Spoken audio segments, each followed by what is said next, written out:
मेरा नाम नुमान खालिद है और आपको यूट्यूब के इस मुनफरद चैनल होम ऑफ अकाउंटेंसी पे खुशामदीद कहते हैं।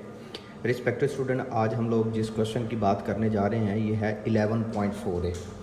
इससे पहले कि हम लोग डिस्कशन का आगाज़ करें, आपसे गुजारिश है कि जो व्यूअर चैनल पर नए हैं वो चैनल को सब्सक्राइब कर दें, नोटिफिकेशन का साइन प्रेस कर दें ताकि आपको आने वाले हर नए लेक्चर की बर वक्त इतला मसूल हो सके। Early in the year, Bill Banner and the several friends organized a corporation called Banner's Communication Incorporation. The corporation was authorized to issue 50,000 shares of $100 par value, 10% cumulative preferred stock. 50,000 share 100 par value, 10% सूद का rate and 4 lakh shares of $2 par value common stock. The following transaction among the other occur during the year. 1 2 3 4 5 6 7 transaction है। अच्छा, इसकी instruction पढ़ लेते हैं, फिर साथ साथ इसको देखते जाएंगे। Prepare the journal entries in the journal form to record the above transaction including the entries at December 31st to close the income summary account and the dividend account. Prepare the stock holder equity section of the Banner communication incorporation balance sheet at December 31st। ये बड़ा ही आसान question है। इसकी general entries हैं, जैसे जैसे general entries read करते जाते हैं वैसे वैसे जनरल एंट्री परफॉर्म करते जाते हैं।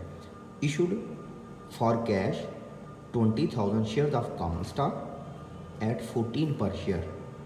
The shares were allotted to the Banners and 10 other investor. ये जो आखिरी उसने बात बोली ना कि 10 इन्वेस्टर्स और बैनर्स को इशू हैं, इसका जनरल एंट्री पे इफेक्ट नहीं आएगा। जनरल एंट्री पे सिंपल इतना इफेक्ट आएगा कि जब हम शेयर इशू करेंगे तो कंपनी के कैश में इजाफा, एसेट में इजाफा डेबिट 20,000 मल्टीप्लाइड बाय 14। लेकिन क्योंकि पार वैल्यू 2 है, 14 में से 2 सब्ट्रैक्ट करेंगे और 12 रुपीज़ आपके एडिशनल पेड अप के तौर पर आ जाएंगे। लेकिन स्टूडेंट, इसकी जनरल एंट्री कैसे करते हैं इसको यहाँ पे ऑब्जर्व करते हैं।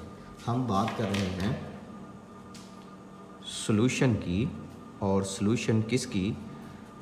प्रॉब्लम नंबर 11.4a की। फर्स्ट ट्रांजैक्शन है हमारे पास जनवरी 6 की। शेयर इशू किए तो कैश में इजाफा, एसेट में इजाफा debit 20,000 multiplied by 14 equal to 2,80,000। जब आपने शेयर इशू किए तो आप इसके बदले में क्रेडिट कर देंगे कॉमन स्टॉक का account credit 20,000 multiplied by 2 rupees par value, तो ये आपके पास अमाउंट आ जाएगी 40,000। देन आप ट्रांजैक्शन प्लेस कर देंगे additional paid up capital 20,000 multiplied by 12, solve करें तो 2,40,000। Being 20,000 shares are issued for 14 per share. अच्छा जी, next transaction issued an additional 500 shares of common stock to Baron in exchange for his services in organizing the corporation। Corporation बनाने की services, organisational cast, इसको preliminary expenses भी लिखा जा सकता है। The stock holder agreed that the services worth 7,000। अच्छा जी, date है जी आपके पास जनवरी 7 की। ऑर्गेनाइजेशनल कास्ट का अकाउंट डेबिट 7,000 से, कॉमन स्टॉक का अकाउंट क्रेडिट और एडिशनल पेड अप का अकाउंट क्रेडिट। 2,000 शेयर जारी करे हैं, सॉरी 2,000 ने 500, हर एक की पार वैल्यू 2, तो पार वैल्यू टोटल आ गई 1,000। दोनों का डिफरेंस लिया तो 6,000। नेक्स्ट ट्रांजैक्शन है जनवरी 12, issued 2,500 share of preferred stock for cash. Preferred stock issue किए हैं 2,500 की हैं, जिनकी पार वैल्यू 100 थी। 25 मल्टीप्लाइड बाय 100 तो 2,50,000 ही आएगा। अच्छा जी, अब जब हम इसकी ट्रांजैक्शन को प्लेस करेंगे तो हम लिख देंगे कैश का अकाउंट डेबिट 2,50,000 और इसके बदले में 10% प्रेफर्ड स्टॉक का अकाउंट क्रेडिट 2,50,000। ये ट्रांजैक्शन थी आपके पास जनवरी 12 की। अच्छा जी, अब बात करते हैं June 4। Acquired land as a building site in exchange for 15,000 share of common stock. हमने 15,000 शेयर ऑफ कॉमन स्टॉक के बदले में ज़मीन अक्वायर की। इन view of appraised value of the land and the progress of the company, the director agreed that common stock was to be valued for this purpose of the transaction at 15 पर share. Share जारी कितने कर रहे हैं? 15। अच्छा जी, अब आप यहाँ पे ट्रांजैक्शन की डेट लिख लें, वो है आपके पास जून 4। आपने अक्वायर की लैंड, कितने शेयर इशू किए? 15,000। हर एक को कंसिडर कितने का किया? 15 का। सॉल्व कर लें, 15,000 मल्टीप्लाइड बाई 15 तो वैल्यू आ जाती है 225,000। इसके बदले में क्रेडिट कर देते हैं। अच्छा जी, क्रेडिट किसको करना है? क्रेडिट कर देते हैं कॉमन स्टॉक को। 15,000 multiplied by 2 par value. Share जब भी इशू किए जाते हैं क्रेडिट किए जाते हैं और पार वैल्यू से क्रेडिट किए जाते हैं।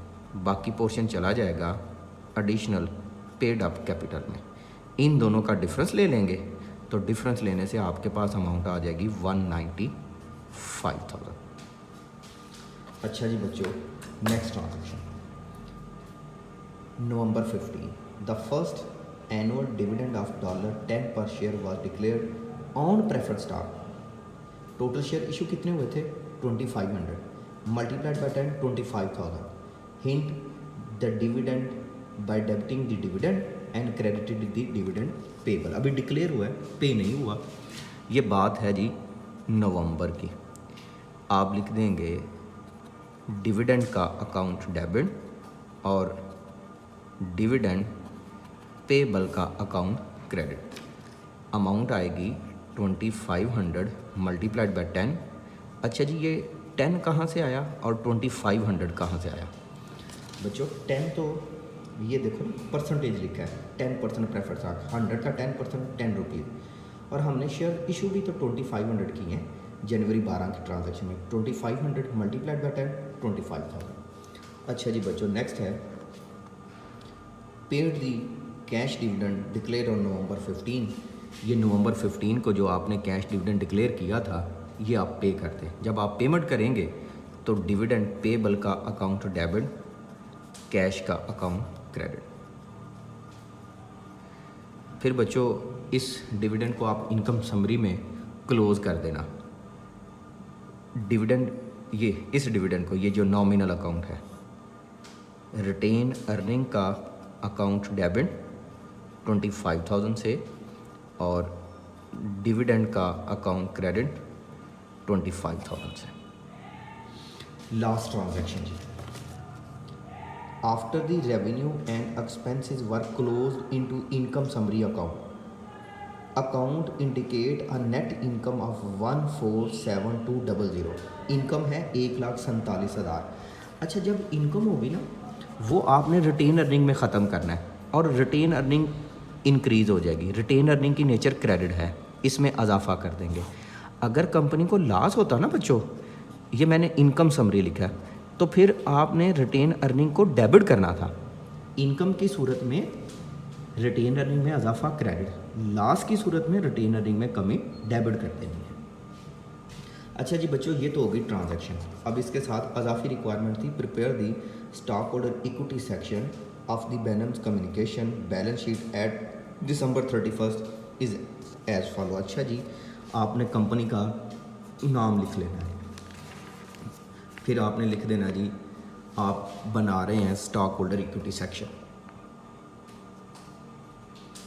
बैरमन्स incorporation stock holder equity section, और एज ऑन December 31 जो डेट मेंशन की जाए।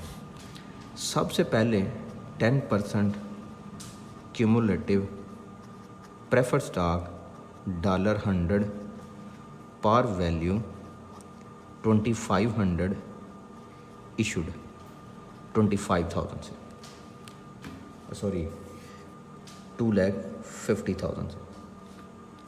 देन आपने लिख देना है कॉमन स्टॉक के बारे में। कॉमन स्टॉक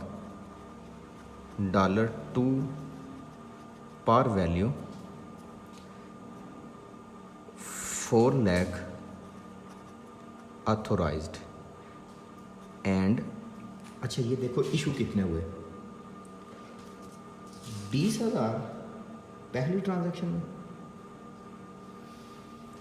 500 दूसरी ट्रांजैक्शन में, 15,000 तीसरी ट्रांजैक्शन में, 20,000 500 और 15,000,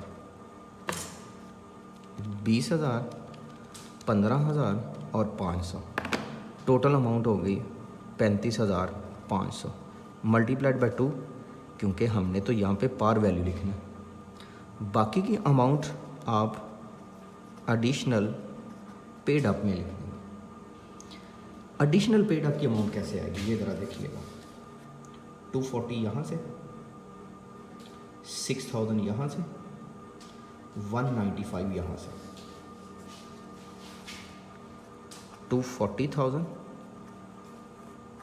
6,000 195,000, 240,000 6,000 195,000, 441,000।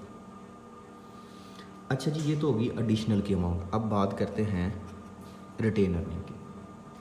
रिटेन अर्निंग की अमाउंट 147,200 ये हमें मिली थी प्रॉफिट के तौर पर, जिसमें से हमने डिविडेंड दिया है 25,000। ये सब्ट्रैक्ट कर देते हैं, 147,200 माइनस 25,000, तो अमाउंट आ जाएगी आपके पास 1,222,000 और यहाँ पे आपके पास आ जाएगी total stock holders equity 250,000 71,000 441,000, total करें तो 884200। क्लियर रिस्पेक्टेड स्टूडेंट, ये हमारे पास था क्वेश्चन नंबर 11.4 मुझे उम्मीद है कि आपकी इसके साथ अंडरस्टैंडिंग होगी। फिर भी अगर आपको किसी जगह रहनुमाई की ज़रूरत हो तो आप कमेंट सेक्शन में मेंशन करें। मैं कोशिश करूँगा कि विद इन 24 आवर्स को रिस्पॉन्ड कर सकूँ। अपना बहुत सा ख्याल रखिएगा, दुआ में याद रखिएगा। अल्लाह हाफिज़।